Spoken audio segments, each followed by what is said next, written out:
Assalamualaikum warahmatullahi wabarakatuh. Pada kesempatan ini kami akan mempresentasikan terkait tugas besar dari mata kuliah keamanan data dan blockchain dari kelas TT 4602. Kami akan mempresentasikan dengan judul topik mengenali algoritma enkripsi digital signature dari Privy.id. Kami terdiri dari dua orang, yaitu dengan saya sendiri, yaitu Ferry Hafiz Prasetyo dengan NIM 11012102991 dan rekan saya Pavel Manaf Elzaki dengan NIM 1101213346.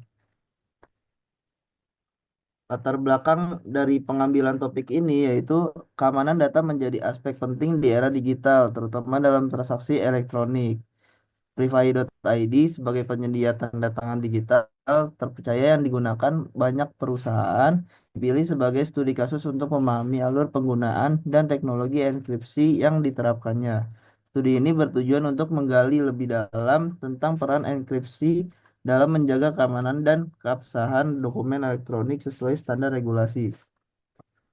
Kami memiliki dua tujuan mengenai pembahasan topik ini, yaitu yang pertama mengenal algoritma enkripsi yang digunakan oleh Privy.id, lalu yang kedua meninjau alur enkripsi digital signature pada Privy.id. Untuk ruang lingkup yang akan kami bahas yaitu yang pertama algoritma enkripsi yang digunakan oleh Privy.id, lalu yang kedua alur alur proses enkripsi dan verifikasi yang digunakan oleh Privy.id. Teori pendukung yang pertama yaitu digital signature. Jadi digital signature adalah mekanisme kriptografi yang memastikan keaslian, integritas, dan non-repudiation sebuah dokumen melalui proses sebagai berikut. Jadi di mana dokumen diolah menggunakan algoritma hashing seperti SH256 untuk menghasilkan nilai hash unik. Kemudian nilai hash ini dienkripsi dengan kunci private pengirim yang menghasilkan tanda tangan digital. Tanda tangan digital dikirim bersama dokumen kepada penerima yang akan memverifikasi tanda tangan dengan mendekripsikan menggunakan kunci publik pengirim, lalu membandingkan nilai hash hasil deskripsi dengan hash dokumen yang diterima. Jika cocok, dokumen terjamin keasliannya dan tidak mengalami perubahan selama pengiriman. Jadi ada dua cara kerja pada digital signature, yaitu yang pertama proses pembuatan digital signature, di mana dokumen atau data yang akan ditandatangani ini diproses menggunakan algoritma hashing untuk menghasilkan hash unik. Lalu hash tersebut dienkripsi menggunakan kunci private milik pengirim untuk menghasilkan tanda tangan digital. Lalu yang kedua, di mana proses verifikasi digital signature, di mana penerima menggunakan kunci publik dari pengirim untuk mendekripsi tanda tangan. Hasil dekripsi dibandingkan dengan hash dokumen asli. Jika cocok, dokumen dianggap valid dan tidak diubah. Fungsi fungsi utama dari digital signature ada tiga. Yang pertama, autentikasi, di mana memastikan identitas pengirim. Lalu yang kedua, integritas, di mana untuk memastikan dokumen tidak diubah selama transmisi. Lalu yang ketiga, non-repudiation, di mana pengirim tidak dapat menyangkal telah mendatangani dokumen. Lalu selanjutnya algoritma SH256, di mana SH256 ini adalah algoritma hashing kriptografis yang mengubah data input menjadi nilai hash unik sepanjang 256 bit melalui beberapa tahap. Yaitu yang pertama, padding untuk menyesuaikan panjang dari data menjadi kelipatan 512 bit, pembagian blok menjadi unit 512 bit yang diproses secara iteratif, dan fungsi kompresi yang melibatkan operasi logika, rotasi, serta penjumlahan modular untuk menghasilkan nilai hash akhir. Algoritma ini bersifat deterministik, tahan terhadap tabrakan, dan memastikan integritas data dengan menjadikannya mustahil untuk merekonstruksi input asli dari hash yang dihasilkan. Membuat Dalam konteks digital signature, SH256 berfungsi sebagai berikut. Yang pertama, pembuatan hash, yaitu di mana data atau dokumen yang akan ditandatangani diproses oleh SH256 untuk menghasilkan hash unik sepanjang 256 bit. Fungsi ini memastikan bahwa setiap perubahan kecil pada data menghasilkan hash yang sama sekali berbeda. Lalu yang kedua, enkripsi hash dengan kunci private. di mana hash yang dihasilkan kemudian dienkripsi menggunakan kunci private milik pengirim untuk menciptakan tanda tangan digital. Proses ini menjamin integritas, yaitu dokumen tidak berubah sejak ditandatangani. Lalu yang kedua, autentikasi, di mana hanya pemilik kunci private yang dapat membuat tanda tangan. Lalu yang ketiga, verifikasi dengan kunci publik. Penerima menggunakan kunci publik pengirim untuk memverifikasi tanda tangan. Proses verifikasi mencocokkan hash dokumen asli dengan hasil dekripsi tanda tangan. Jika cocok, dokumen dianggap otentik dan tidak berubah. Mengapa memilih SH25 256? Karena keamanan yang tinggi, di mana SH256 memiliki ketahanan terhadap serangan.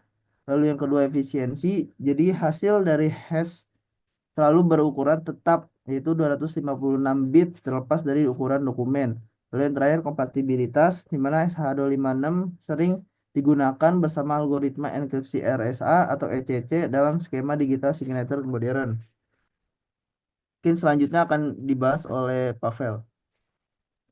Selanjutnya yaitu algoritma ECC atau elliptic curve Davy. Dalam konteks ini ECC berfungsi sebagai pertukaran kunci, enkripsi tanda tangan, dan verifikasi tanda tangan. Untuk cara bekerjanya sendiri yaitu ECC menggunakan persamaan kurva elips. Titik-titik pada kurva digunakan untuk proses enkripsi dan dekripsi. Selanjutnya terdapat dua kunci yaitu kunci privat dan publik. Kunci privat itu terdiri dari bilangan acak yang dirahasiakan dan kunci publik. Sini bisa dilihat HB itu dihitung sebagai di mana titik adalah titik generator yang telah disepakati. Untuk proses enkripsinya yaitu pesan diubah menjadi titik pada kurva. Terus ciphertext terdiri dari dua komponen. Pertama itu dan di mana adalah bilangan acak yang dipilih pengirim. Untuk deskripsinya, penerima menggunakan kunci privat tersebut untuk menghitung kembali pesan aslinya, dan kedua pihak bertukar kunci publik dan menghitung kunci rahasia bersamaan. Mengapa menggunakan ECC? Karena yang pertama itu keamanannya tinggi, dan yang kedua itu skalabilitas dan memiliki standar modern pada saat ini. Next. Yang selanjutnya itu algoritma AES. Dalam bentuk ini, AES digunakan sebagai enkripsi dokumen. Selanjutnya digunakan untuk mengeksekusi dokumen, terus pengamanan transmisi, dan integrasi dari data. Cara bekerja AES yaitu pembagian data. Data dipecah menjadi blok-blok berukuran 128 bit sebelum diproses. Selanjutnya, proses enkripsi. Setiap blok data menjalani serangkaian putaran round yang jumlahnya bergantung pada panjang kunci. Setiap putaran terdiri dari subbyte, yaitu mengganti setiap byte data menggunakan tabel substitusi. Untuk meningkatkan keamanan, selanjutnya ada shift row untuk menggeser baris data secara siklus untuk menciptakan difusi. Selanjutnya ada mix column untuk mencampur data kolom menggunakan operasi linear. Dan terakhir ada add round key menggabungkan data dalam kunci putaran menggunakan operasi SOR. Selanjutnya ada proses dekripsi. Dekripsi membalik setiap langkah pada proses enkripsi menggunakan kunci yang sama, tapi urutannya terbalik. Dan mengapa menggunakan S? S memberikan keamanan tinggi melalui kombinasi transformasi linear dan nonlinear yang sulit dipecahkan. Selain itu, memiliki standar global yang tinggi pada saat ini dan fleksibilitas pada kunci tersebut.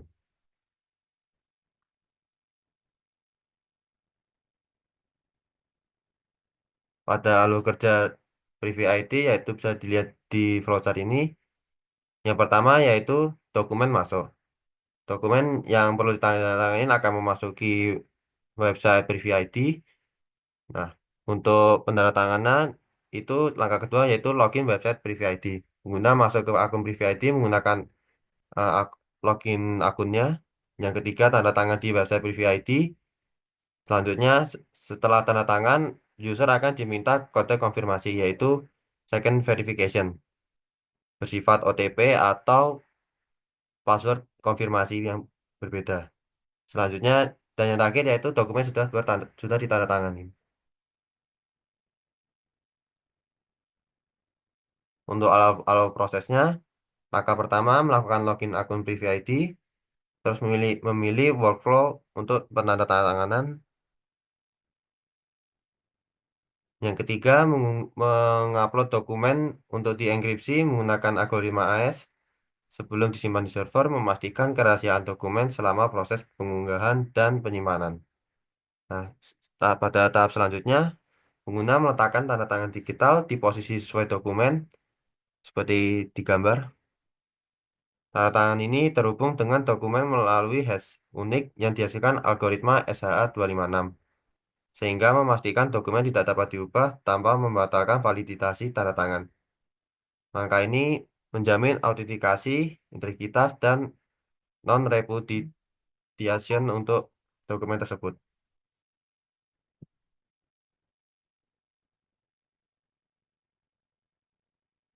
Pada tahap selanjutnya, ini second verification. Pada tahap ini, pengguna memasukkan kode OTP untuk dikirim melalui SMS sebagai ya proses two factor authentication. Proses ini melibatkan algoritma kriptografi untuk menghasilkan kode OTP yang unik dan hanya berlaku untuk sementara. Setelah kode dimasukkan, server akan memverifikasi validitasnya dengan mencocokkan melalui algoritma seperti HOTP. Langkah ini memastikan autentikasi ganda di mana pengguna harus membuktikan kepemilikan perangkat dan menerima OTP, sehingga meningkatkan keamanan dan mencegah akses jasa. Dan tahap terakhir, dokumen elektronik telah berhasil ditandatangan menggunakan algoritma ECC. Proses ini memanfaatkan kunci privat pengguna untuk menghasilkan tanda tangan digital berdasarkan nilai hash dari dokumen. Nah, untuk kesimpulannya, bisa dilihat dari flowchart ini, untuk pertama dokumen akan masuk, terus enkripsi AES akan bekerja dengan mengenkripsi dokumen tersebut. Selanjutnya, setelah ditandatanganin, Privy ID akan melakukan hashing menggunakan SHA-256, dan yang terakhir, ECC digunakan untuk menukar nilai hash dokumen tanda tanganin untuk menjamin integritas, autentikasi, dan keaslian dokumen. Dan yang terakhir, dokumen sudah bertanda tangan setelah semua proses tersebut.